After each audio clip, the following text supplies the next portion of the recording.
அனைவருக்கும் வணக்கம். எப்படி இருக்கீங்க? இன்னைக்கு நாம பார்க்க போறது குறுந்தொகையில 229வது பாட்டு.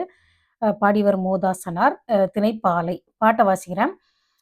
இவன் இவள் ஐம்பால் பற்றவும், இவள் இவன் புன்தலை ஓரி வாங்குனல் பரியவும், காதல் செவிலியர் தவிர்ப்பவும் தவிராது, ஏதில் சிறு செரு உருப மன்னோ, நல்லை மன்றம்ம பாலே, மெய்இயல் துணைமலர் பிணையல் அன்ன, இவர் மனம் மகிழ் இயற்கை காட்டியோயே. இது என்னன்னா உம் ஹம் பார்ப்போம், விளக்கம் என்னன்னு பார்ப்போம். இவன் இவள் ஐம்பால் பற்றவும். இவன் இவள்னா பக்கத்துல இருக்கிறாங்கன்னு அர்த்தம். அவன் அவள் சொல்லலை. இவன் இவள் ஐம்பால் பற்றவும். ஐம்பால்னா அந்த பொண்ணுடைய கூந்தலம் பற்றிட்டானா ஒரு பையன். அதாவது சின்ன பிள்ளைகள் நடந்ததை சொல்றாங்க. அந்த பையன் வந்து அந்த பொண்ணோட தலைமுடியை பிடிச்சி இழுத்துட்டான். இந்த பொண்ணு சும்மா இருக்குமா? இது வந்து அவன் தலைமுடியை பிடிச்சி இழுக்கிறது ஓடுது.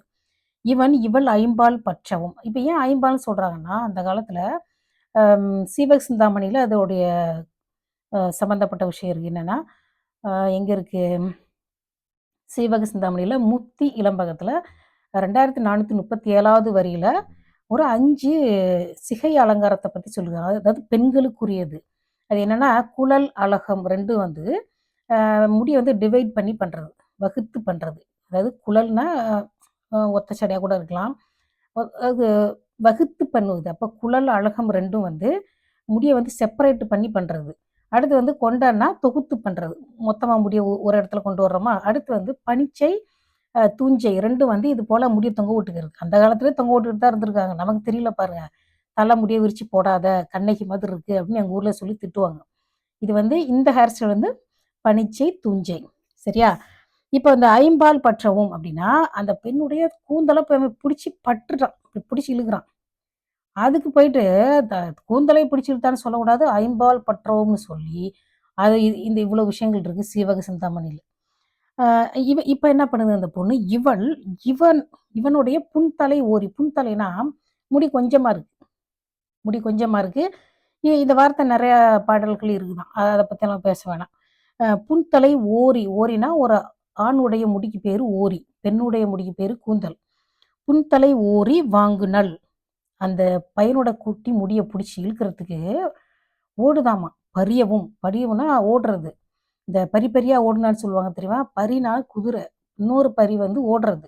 பரியவும், காதர் செவிலியர் தவிர்ப்பவும். செவிலியர்னா யாரு? இந்த பொண்ணை சேர்ந்த சில அம்மாக்கள், அதாவது ஆன்டிஸ், பொண்ணை சேர்ந்த அம்மாக்கள், இல்லை பையனை சேர்ந்த அம்மாக்கள். அதாவது இந்த செவிலியர்னா அம்மாவோட ஃப்ரெண்டு, அந்த மாதிரி பொது ஆள்கள் இருப்பாங்களே கிராமத்துல எல்லாம், அவங்க வந்து செவிலியர். செவிலியர் வந்து தவிர்ப்பவும், வேணா சண்டை போடாத அப்படின்னு சொல்லிட்டு ஏதோ சண்டைன்னு நினைச்சுக்கிட்டு அவங்க வந்து தவிர்க்கிறாங்களாம். அதை வந்து பிடிச்சி இழுக்கிறாங்க அந்த பொண்ணை. ஆனாலும் தவிராது. என்னைக்கு அந்த புள்ள சொன்ன பேச்சு கேட்டிருக்கு, ஓடுது, தவிராது. இப்ப என்ன நடக்குது? ஏதில் ஏது பிளஸ் இல். ஏதுன்னா காரணம். இந்த மலையாள படத்துல எந்து பற்றி ஏது பற்றிம்பாங்க. ஏதுன்னா காரணம். எதுனாலே காரணம் தானே. எது அப்படின்னா காரணம். ஏது இல், காரணமே இல்லாம சிறு செரு. சிறுனா சின்னது, செருனா சண்டை. இந்த தலையாளங்கானத்து செரு வென்ற அப்படின்னு இருக்கு பார்த்தீங்களா? செருனா சண்டை. ஏதில் சிறு செரு உருப மன்னோ. அது நடக்குது. எப்போ நடக்குது? சின்ன பிள்ளை இருக்கப்ப நடக்குது. அப்போ அந்த பொண்ணு பையனும் ஒரே ஊருக்காரங்க, ஒரே ஊர்ல சின்ன பிள்ளைலேருந்து வளர்றாங்க. இப்போ என்ன நடக்குது? இப்போ என்ன அந்த அவங்க 2 பேரை பத்தி இவங்க இப்போ என்ன பேசிக்கிறாங்க? இப்போ அவங்க 2 பேரும் லவ் பண்றாங்க. பாருங்க. நல்லை மன்றம்ம பாலே. அதாவது ஊழ்வினை வந்து நன்மையை செய்து விட்டாய். ஊழ்வினையே நீ நன்மை செய்து விட்டாய். என்ன நன்மை செஞ்சிருச்சுன்னா, மெய் இயல் துணை மலர் பிணையல் அன்ன. அதாவது 2 மெய்யல் துணை மலர் பிணையல். பிணையல்னா இந்த அதாவது மாலை இருக்கு இல்லையா? அது 2ம் வந்து பின்னின மாதிரி. எப்படி சொல்றது? எப்படி சேர்ந்த மாதிரி. ஒரு மாலை இன்னொரு மாலையோட பின்னின மாதிரி நீங்க யோசித்து பாருங்க. இப்போ ஒரு மாலைன்னு தெரியும்ல, பெண்கள் போடுறதுக்கு பேர் மாலை, ஆண்கள் போடுறது தார்ன்னு சொல்லியிருக்கேன்னா, இதில் வந்து 2 மாலை வந்து இப்படி பின்னிக்கிட்டு இருக்கிற மாதிரி 2 பேரும் பாசமா இருக்காங்களாம். மெய் இயல் துணைமலர் பிணையல் அன்ன, இவர் மனம் மகிழ். மனம் மகிழ்னா அதாவது திருமணத்துல அவங்கள ஒன்று சேர்த்துட்டேன். இந்த மனம்னா 2 சுழி நகரம் இல்லை, 3 சுழி நகரம். மனம் மகிழ் இயற்கை காட்டியோயே. திருமணத்துல இவங்க வந்து ஒன்று சேர்த்துருக்க. அதாவது சின்ன பிள்ளைல இப்படி சண்டை போட்டுக்கிட்டு இருந்தாங்க. இப்போ பெருசானோடனே அவங்க 2 பேருக்கு இடையில காதல் வந்துருச்சு. பருத்திவீரன் பட ஸ்டைல்ல. அவன் சின்ன பிள்ளையிலேருந்தே லவ் பண்ணுவான். அப்ப வந்து இப்ப வந்து அவங்களுக்கு நீ நல்லது பண்ணிட்ட. அவங்க 2 பேரையும் ஊழ்வினை வந்து 2 பேரும் ஒண்ணு சேர்த்துருச்சாம். ஊழ்வினைங்கிறது போன ஜென்மத்திலேருந்து சம்மந்தப்பட்டது. அத நான் பார்க்காம விட்டுட்டேன். தொல்காப்பியத்தில ஊழ்வினையினால சிலர் பிரியவும், ஊழ்வினையினால சேரவும் வாய்ப்பு இருக்கு அப்படின்னு தொல்காப்பியத்தில ஒரு பாட்டு இருக்கு. அது இப்ப தான் ஞாபகத்துக்கு வந்தது எனக்கு. இப்ப வந்து இது என்னோட பேக்கிரவுண்ட் என்னன்னா, இந்த 2 பேரும் இப்ப உடன்போக்கு போய்க்கிட்டு இருக்காங்க. இந்த பொண்ணு வீட்டாளுங்க அந்த பையன ஏத்துக்கல. ஒரே ஊருக்காரங்க. சின்ன வயசுலருந்து தெரிஞ்சவங்க எல்லாமே கிராமத்துலலாம் இப்பவே எங்க ஊர் சின்னதா இருக்கு. ஒரு 1000 வருஷத்துக்கு முன்னாடி எப்படி இவ்வளோ குட்டியா இருந்திருக்கும். எல்லாருமே எல்லாருக்கும் தெரியும். அந்த பொண்ணு வீட்டுக்காரங்க அந்த பையன ஏத்துக்கல. அதனால இவங்க 2 பேரும் ஓடி போறாங்க. நான் நினச்சேன் ஓடி போறாங்கன்னா, இப்படி ஓடிக்கிட்டே இருப்பாங்களா அப்படின்னு சின்ன பிள்ளையில. இவங்க 2 பேரும் இப்போ உடன்போக்கு போறாங்க. அவங்கள பார்த்து இவங்க சொல்றாங்க. அதாவது அவங்க வந்து அவங்கள மாட்டி விடணும், அவங்கள இடைஞ்சல் பண்ணணும்லாம் நினைக்கல அந்த வழியில போறவங்க. சரி அவங்க தான் பாராட்டுறாங்க. அந்த ஊழ்வினைய பாராட்டுறாங்க. ஊழ்வினை வந்து அவர்களுக்கு நன்மை செய்து விட்டது. அவர்களை வாழ்க்கையில கணவன் மனைவியா இணைச்சிருக்கு அப்படின்னு சொல்லிட்டு அத பாராட்டுறாங்க. நம்ம என்ன நம்ம ஊர்ல சொல்லுவோம் இல்லையா? ஆத்தேன்னு சொல்லுவோம்ல. அது போல பாராட்டி வியப்புச்சொல் அது. அம்மங்கிறது வியப்புச்சொல் பாராட்டி பேசுறாங்க. ஆனா வந்து இந்த ம் உடன்போக்கு வந்து எதனால நடக்குது பெரும்பாலும்னா, பெண் வீட்டாரால தான் நடக்குது. அவங்க வந்து ஏத்துக்க மாட்டேன்றாங்க. இப்போ இருக்கிற நிலைமைய பார்த்தீங்கன்னா, பையனோட வீட்லயும் ஒத்துக்கிறது கிடையாது. என் பையன கல்யாணம் பண்ணிக்கிற அளவுக்கு உனக்கு என்ன தகுதி இருக்குன்னு கேட்குறாங்க. அதாவது பையன் வந்து இந்த ஒரு பாட்டுல என்ன சொன்னான் இல்லையா? நான் லவ் பண்றேன். போய் பொண்ணு கேட்டு கல்யாணம் பண்ணி வைங்கன்னு சொல்றான். ஆனா இப்பலாம் பார்த்தீங்கன்னா, ஆ மாமனார், மாமியார் அந்த வயசுல இருக்கிறவங்க ஸ்ட்ரெயிட்டாவே கேள்வி கேட்கிறது. அந்த பொண்ண ஸ்ட்ரெயிட்டா கேள்வி கேட்கிறது, அந்த பையன ஸ்ட்ரெயிட்டா கேள்வி கேட்கிறது. இப்ப இருக்கிற வாழ்க்கை தான் ரொம்ப கஷ்டம். நான் நினச்சுக்கிட்டேன் நல்ல வேளை நான் ஆம்பளையா பொறக்கல. வேலைக்கு போயி வீடு சொந்த வீடு இருந்தா தான் கல்யாணம் நடக்கும். ஒரு ஆண் வந்து எத்தன வருஷத்துக்கு வந்து பிரம்மச்சாரியா இருப்பான். ரொம்ப கஷ்டம். நல்ல வேளை. இல்லாட்டி இப்ப நான் பாரு எவ்வளோ ஈஸியா செட்டில் ஆயிருக்கேன். 3 பிள்ளைங்க நான் பாட்டுக்கு இருக்கேன். ஆணா வாழ்றது ரொம்ப கஷ்டம் போல இருக்கே! இதில என்ன சொல்லியிருக்காங்கன்னா, ம் அதான் ஓடி போய் கல்யாணம் பண்ணிக்கிறாங்க. பாலைத்திணையில எவ்வளோ கஷ்டம். ஆனா அவங்களுக்கு வந்து அதாவது ஓடி போயாவது பிடிச்சவங்கள ஓடி போய் கல்யாணம் பண்ணிக்கிறாங்க. அது ஒரு விதத்தில பாருங்க, ஓ ஓரளவுக்கு ஏதாவது பிரச்சனை வந்ததுன்னா, அவங்க 2 பேரும் ஃபேஸ் பண்ணுவாங்க. இதே வந்து அரேஞ்ச்டு மேரேஜ்ல ஒரு கல்யாணத்த பண்ணி வச்சு, ஒரு வேள பிடிக்கலன்னு வச்சுக்கோங்க. அந்த காலத்துலலாம் ஈஸியா டைவர்ஸ் நடந்தது. இப்ப அப்படி கிடையாது. இப்ப கல்யாணம் நடக்கிறதே கஷ்டம். டைவர்ஸ் அத விட கஷ்டம். ஏன்னா ஒரு காதல பத்தி நான் சொல்லணும்னு நெனைக்கிறேன். நான் சொல்லணும்னு நெனைச்சது என்னன்னா, அ ஒரு நடிகர் இருந்தார் தெரியுமா? கொஞ்ச நாளுக்கு முன்னாடி இறந்து போயிட்டாரு. டெல்லி கணேஷ்னு ஒரு நடிகர். அவரோட காதல் நெனைச்சா ரொம்ப ஆச்சரியமா இருக்கு. அவர் அப்ப வந்து டெல்லியில வேலை செஞ்சுட்டு இருந்தாராம் ஏர்போர்ட்ல. ஏர்போர்ட் தான் நெனைக்கிறேன். அங்க வேலை செஞ்சுட்டு இருக்கிறாரு. அ பாலக்காட்டுல அந்த பொண்ணு இருந்திருக்காங்க. கல்யாண பொண்ணு. பொண்ணு பார்க்க போனப்ப சொன்னாராமா, "அடுத்த முறை நான் வந்தா மாப்பிள்ளையாத்தான் வருவேன்னு" சொல்லியிருக்கிறாரு. அந்த வார்த்தைய கேட்டு அவங்க அப்படியே தொடர்ந்து வேற யாரையுமே அவங்க கல்யாணம் பண்ணிக்கல. 4 வருஷம் கழிச்சு அவர் போனாராமா. அந்த அந்த பொண்ணு அதுவரைக்கும் அவங்க கல்யாணம் பண்ணிக்காமலே இருந்திருக்காங்க. "நான் வருவேன்" அப்படின்னு சொன்ன வார்த்தைய நம்பி அவங்க இருந்திருக்காங்க. என்ன ஒரு ஆச்சரியமான காதல் பாருங்க. லெட்டர் கிடையாது, ஃபோன் கிடையாது. 4 வருஷம் வெயிட் பண்ணியிருக்காங்க. ரொம்ப அதிசயமா இருக்கு. அதாவது அந்த காலத்துல மாதிரி. லெட்டர் கிடையாது, ஃபோன் கிடையாது, ஒண்ணும் கிடையாது. வார்த்தைய வந்து அவ்வளவு தீவிரமா நம்பியிருக்காங்க. இப்ப வந்து 2கே கிட்ஸ்லாம் நீங்க எப்படி லவ் பண்றீங்கன்னு எனக்கு தெரியல. சீரியஸா லவ் பண்ணணும். நல்லா யோசித்து லவ் பண்ணணும். அந்த அளவுக்கு மெச்சூரிட்டி இருக்கணும். இப்ப எப்படி இருக்கு? 25 இல்ல 30 வயசு பையனா இருந்தாலும் நம்ம ஆளுங்க வந்து உனக்கு ஒண்ணும் தெரியாது. சின்ன பையன்றதும், சின்ன பொண்ணுன்றதும்.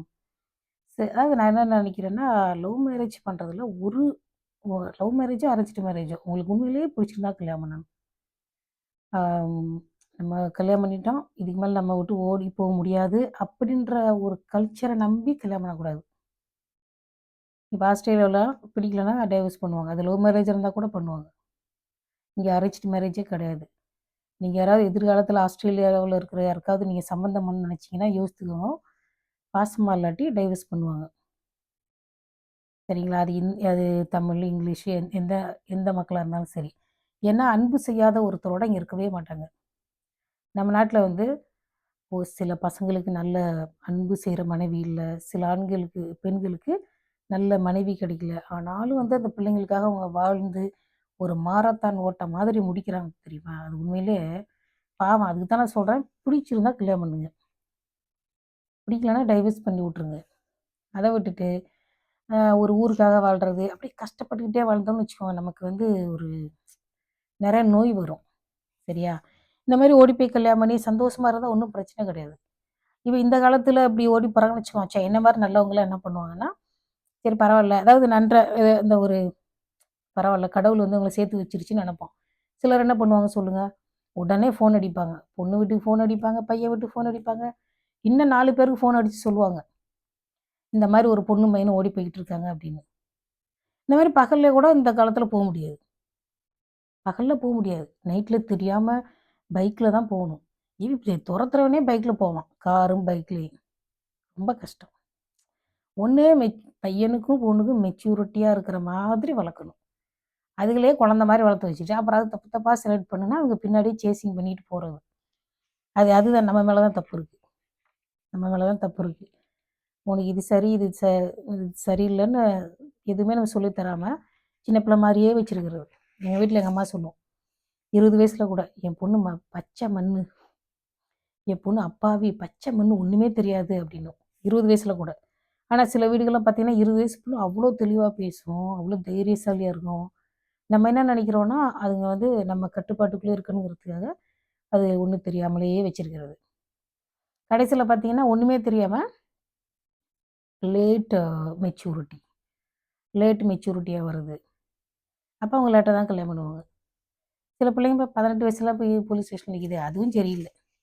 ஏன்னா, அது வந்து அத பார்த்தா எனக்கு பயமா இருக்கு. அது சின்ன வயசுலேருந்தே எனக்கு இப்பவும் பயமா தான் இருக்கு. 20 வயசுலலாம் போய் கல்யாணம் பண்றது. என்ன பொறுத்தவரை 25 வயசுக்கு மேல தான் பண்ணணும்.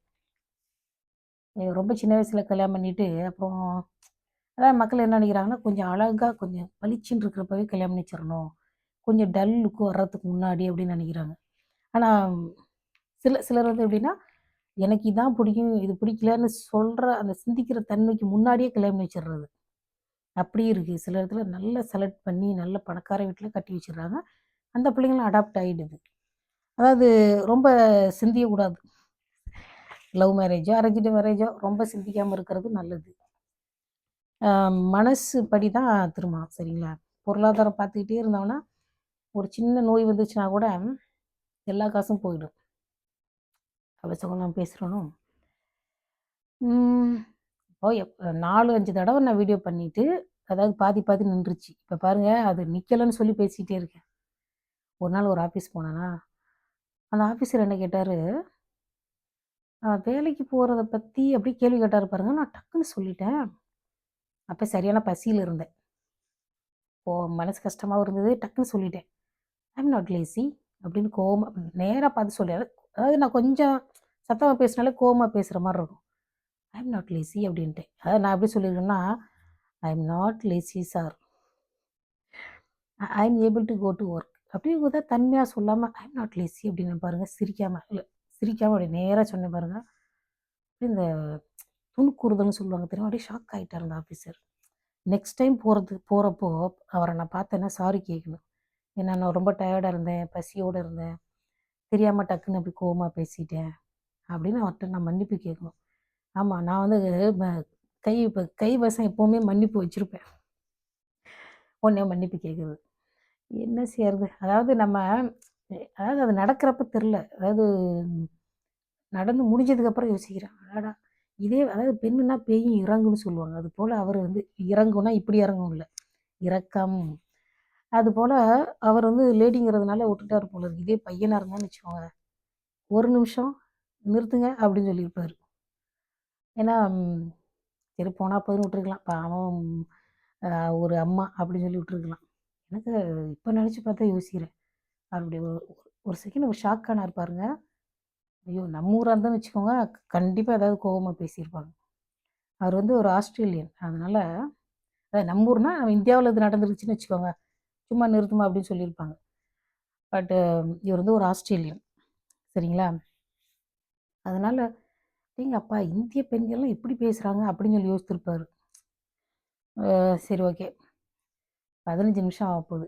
சரி இந்த வீடியோ இதோட முடிச்சுக்கலாம். அதாவது ம், நாளைக்கு அந்த பாட்டை கண்டுபிடிச்சு சொல்கிறேன். அந்த பாட்டை நான் எடுத்து வச்சுருக்கேன். அதாவது ஊழ்வினை காரணமாகத்தான் சிலர் வாழ்க்கையில் இணையிறாங்க, சிலர் பிரியறதும் அதனால தான் நடக்குது அப்படின்னு ஒரு பாட்டு இருக்குது. அதை நாளைக்கு நான் கண்டுபிடிச்சி சொல்கிறேன்.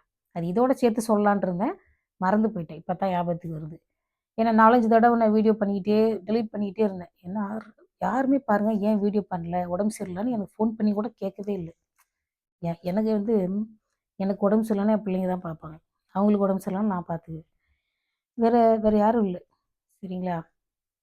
எப்படி சொல்கிறது, பரவாயில்ல, நமக்கு பிள்ளைங்களாவது இருக்கே அப்படின்னு நினச்சி சந்தோஷப்பட்டுக்கலாம். சரி, இன்னொரு நாளைக்கு இன்னொரு வீடியோ பார்க்கலாம். ஒரு நாளைக்கு ஒரு வீடியோ தான் சொல்லணும். 2, 3 சொன்னோம்னு வச்சுக்கோங்க, உங்களுக்கு அது அவ்வளோ பிடிபடாது. விஷயம் பிடிபடாது. நான் வீடியோ நான் பேசிகிட்டு இருக்கிறப்போ நீங்கள் அந்த கமெண்ட்டை திறந்து பாருங்கள், அந்த பாட்டு தெரியும். அப்படியே சேர்ந்து பாருங்கள். சரியா? இதோட வீடியோ முடிச்சுக்கலாம். நன்றி, வணக்கம், பாய்.